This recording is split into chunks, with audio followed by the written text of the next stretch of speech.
Perjalanan orang yang nak sampai ke Tuhan, dia kena buang, jangan ada keperasanan dengan makhluk. Dia buka tukar giar keperasanan dia dengan Tuhan.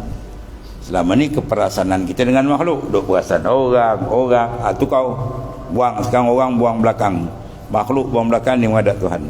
Dulu terbalik, makhluk dia tak depan. Pada dalam semayang pun bawa cerita makhluk lagi, ya, dalam ibadat pun cerita makhluk lagi.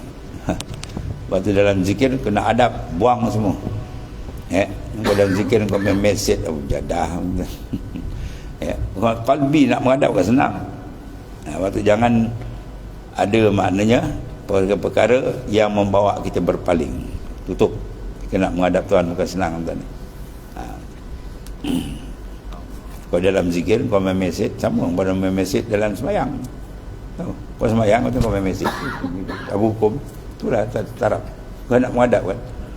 Akimi salat li zikri, dia kan sembahyang untuk menghadap aku. Tuan kata untuk ingat tawajuh. Kalau kita main benda lain jam. Habis.